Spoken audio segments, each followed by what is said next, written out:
안녕하세요, 윤테크입니다. 자, 얼마 전에 22년 7월 공공 사전 청약 모집 공고가 나왔죠.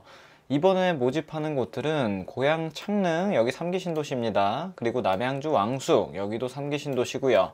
그리고 2기 신도시인 평택 고덕 국제 신도시랑 화성 태안 3지구, 자, 여기 단지들 사전 청약을 받고 있는데요. 자, 여기는 민간이 아니라 공공 분양으로 들어가게 됩니다. 분양가 상한제를 모두 적용받기 때문에 주변 시세 60%에서 80% 사이로 분양가가 나올 예정이고요.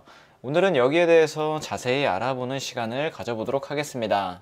고양 창릉 신도시에서 1394세대 모집하고요. S1 블럭, S4 블럭 이런 식으로 모집합니다. 남양주 왕숙에서는 1398호, 그리고 남양주 왕숙2에서는 429호. 고양 창릉하고 남양주 왕숙은 3기 신도시죠. 자, 그리고 2기 신도시인 화성 태안 3지구 632호, 평택 고덕 신도시 910호. 이렇게 해서 총 한 5,000호 조금 안 되게 모집을 한다고 보시면 됩니다. 당첨자 발표일은 모두 동일하기 때문에 이 중에서 한 군데만 청약을 넣어 보시면 되고요. 입주자 모집 공고는 7월 15일에 올라왔고, 특별 공급 접수는 25일에서 27일, 일반 공급 1순위는 28일, 29일, 당첨자 발표일은 8월 18일로 모두 동일합니다. 남양주도 그렇고 고양 창릉도 그렇고 화성 평택 모두 다 투기과열지구는 아니고 전부 다 조정 대상 지역으로 들어갑니다. 그렇기 때문에 거주기간 요건은 1년을 채우시면 되고요. 이 거주기간 요건 기준이 본청약 입주자 모집 공고 나올 때까지만 맞추시면 돼요. 남양주 왕숙 같은 경우는 빠르면 24년, 25년, 늦으면 27년에 본청약이 들어가게 되고, 그러고 나서 입주 예정 시기는 상당히 많이 남았습니다. 거의 2030년 다 돼서야 입주할 수 있다고 보시면 되고요. 그리고 여기에 추가로 토지 보상 문제라든지 문화재 발굴, 그리고 초등학교 개교하는 이런 문제들 때문에 입주 예정 시기가 조금 더 연기될 가능성도 없지는 않습니다. 고양 창릉 신도시 같은 경우는 본청약 예정 시기가 26년이고 입주 예정은 29년이네요. 그리고 화성 태안 3지구는 23년에 내년 6월에 본청약을 하고 입주 예정 시기는 25년 3월, 평택 고덕 국제 신도시는 26년에 본청약을 하고 입주 예정 시기는 29년으로 고덕 국제 신도시 입주도 상당히 늦은 것 같습니다. 아무래도 본청약 시기랑 입주 예정 시기가 너무 늦기 때문에 여기 사전 청약에 올인하기보다는 그냥 하나의 옵션 정도로만 생각하시고 가져가시는 게 좋아 보입니다. 어차피 공공사전 청약에 당첨돼도 지금 나오고 있는 일반적인 본청약은 얼마든지 넣을 수가 있어요. 여기에 올인하기보다는 하나의 옵션 정도로만 생각하시면 좋을 것 같습니다. 자, 그리고 전매 제한 거주 의무, 이거는 본청약 시기가 돼봐야지 정확히 알 수 있습니다. 적게는 3년에 걸릴 수도 있고 8년에 걸릴 수도 있게 되고요. 거주 의무 같은 경우도 운이 좋으면 없을 수도 있는데 제 생각에 없진 않을 것 같습니다. 3년에서 5년 정도는 걸릴 것 같고요. 하지만 불행 중 다행으로 최초 입주 가능일로부터의 거주 의무 기간을 충족해야 되는 게 아니라 나중에는 변경된다고 하죠. 일단 전세를 조금 주다가 나중에 여유 자금이 어느 정도 됐을 때 그때 거주하셔도 되는 걸로 바뀐다는 얘기가 있습니다. 자세한 거는 그때 가봐야 알겠지만 거주 의무가 있더라도 전세 주는 데는 큰 무리는 없을 것 같습니다. 근데 본청약까지도 거의 3, 4년 남았기 때문에 확답 드리기는 조금 어려울 것 같고요. 그리고 재당첨 제한 같은 경우는 분양가 상한제를 모두 적용받기 때문에 10년에 걸릴 것 같습니다. 자, 이제 조금 더 자세히 봐볼게요. 자, 남양주 왕숙, 왕숙 1은 B2 블럭, S11 블럭, S12 블럭 이렇게 모집을 하고 74, 84, 59 이렇게 구성이 되어 있습니다. 추정 분양가는 59 타입이 한 4억이 조금 안 되고요. 74 타입이 4억 중후반, B2 블럭은 조금 더 저렴하게 나왔네요. 그리고 84 타입은 5억 초반이나 4억 후반 이렇게 나와 있는 것을 볼 수 있습니다. 평당 분양가로 환산하게 되면 평당 한 1,500만원 정도 선에서 나온 것을 볼 수 있겠고요. 왕숙2 같은 경우는 A6 블럭 하나, 59, 74, 84 이렇게 구성이 됩니다. 분양가는 남양주 왕숙 1보다 조금 더 비싸진 것을 볼 수 있습니다. 평당 1,600만원 수준이네요. 자, 그리고 가장 인기가 많을 것으로 예상이 되는 고양 창릉 신도시, 여기는 S1 블럭, S4 블럭이 분양을 하고요. 상대적으로 살짝 외곽 쪽에 빠져 있긴 하지만 그래도 창릉 신도시가 서울과의 접근성이 가장 좋기 때문에 아무래도 평당 분양가가 가장 비싸게 나왔어요. 저렴한 게 평당 1,800만원대, 비싼 거는 1,900만원대까지 나왔습니다. 지난번에 일반 공급 청약 납입 인정 금액을 보더라도 여기는 최소한 2,200, 300 정도는 되셔야지 당첨될 것 같고요. 신혼부부 노리시는 분들은 11점 돼야지 안정적으로 당첨되지 않을까 생각이 듭니다. 인기가 많은 84 타입 같은 경우는 11점에서 추첨으로 당첨자가 선정될 수도 있고요. 남양주 왕숙도 최소한 2천만원 정도, 그리고 신혼부부 특공 넣으시는 분들도 10점에서 11점 정도는 되셔야지 당첨되는데 무리가 없을 것 같습니다.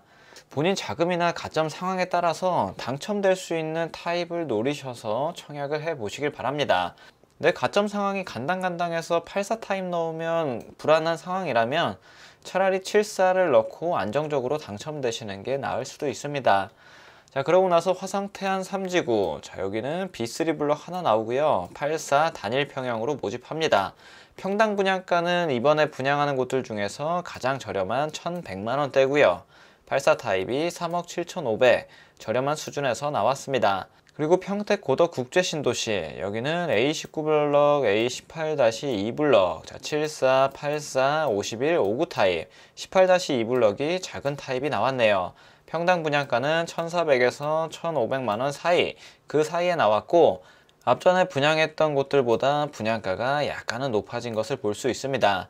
여기는 분양가 상한제를 적용받아서 59 타입 기준에서 대부분 3억 초반에서 많이 분양을 했었어요.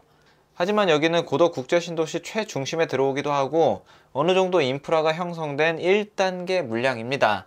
그렇기 때문에 앞서 봤던 분양가들보다는 비싸 보일지 몰라도 주변 시세랑 비교해보면 확실히 메리트 있는 분양가라고 판단이 됩니다.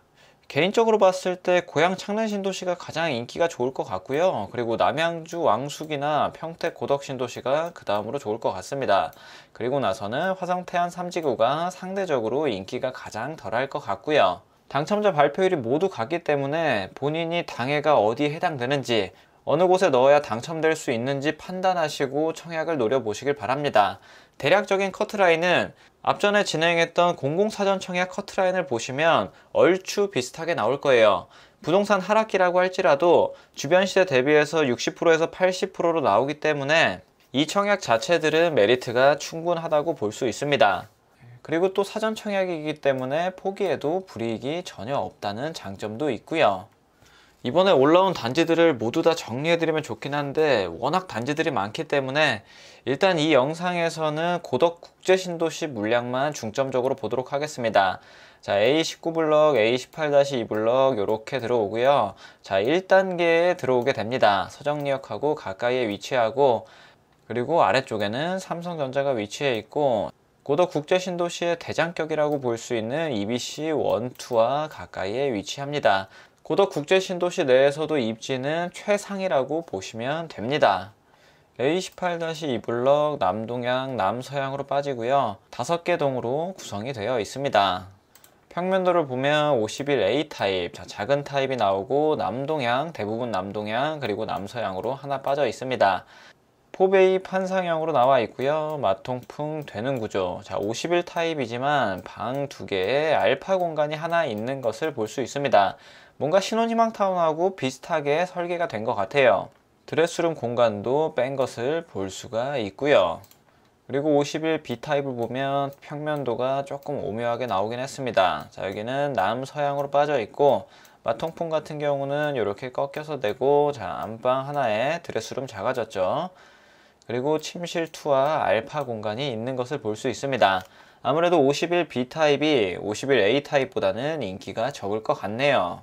근데 아마도 A, B 타입을 따로 청약할 수 없기 때문에 운 좋으신 분들은 51 A 타입에 걸리겠지만 운이 안 좋으신 분들은 이 51 B 타입에 걸릴 수도 있다는 점 유의하시고 청약하셔야 됩니다. 자, 다음으로 59 타입 포베이 판상형으로 잘 나와 있고요. 마통풍 되는 구조, 그리고 알파 공간이 아니라 침실 2로 들어오게 됩니다. 남동향, 남서향으로 빠지고요. 향이라든지 평면이라든지 나무랄 게 없습니다.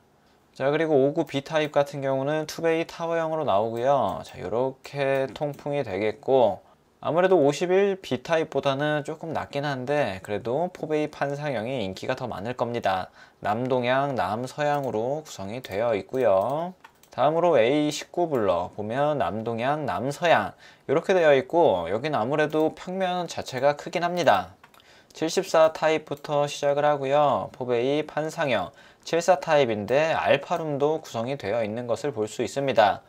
그리고 공공분양 일반 공급에서는 60제곱미터가 넘으면 자산 기준하고 소득 기준을 따로 보지 않습니다. 일반 공급에서만요. 특공에서는 물론 봅니다. 그래서 소득이랑 자산 기준 초과하시는 분들은 일반 공급 청약을 노려보시면 좋을 것 같습니다. 자, 안방 있고 드레스룸 있고 전부 다 남동양, 남향에 가까운 남동양으로 구성된 것을 볼 수 있습니다. 자, 다음으로 84A 타입 포베이 판상형의 알파룸도 널찍하게 디귿자 주방에 마통풍 잘 되는 구조, 남동향과 남서향으로 잘 구성이 되어 있습니다. 이렇게 나온 평면도가 많은 분들이 선호하는 평면도라고 보시면 돼요. 드레스룸도 직사각형으로 이쁘게 잘 빠져 있죠. 여기에 창도 나 있는 것을 볼 수 있습니다. 자, 다음으로 84B 타입을 보게 되면 마찬가지로 알파룸이 있고요. 투베이 타워형, 마통풍은 이렇게 꺾여서 드레스룸이 상대적으로 작아진 것을 볼 수 있습니다. 향은 모두 남향에 가까운 남동향으로 빠져 있고요. 자, 이렇게 해서 7월에 분양하는 공공사전 청약에 대해서 봤고요. 본인 당해가 어딘지, 자금을 얼마나 갖고 있는지, 가점 상황이 어떤지에 따라서 가장 적절한 곳에 청약을 해 보시길 바랍니다. 자, 오늘 내용은 여기까지 하도록 하겠습니다. 감사합니다.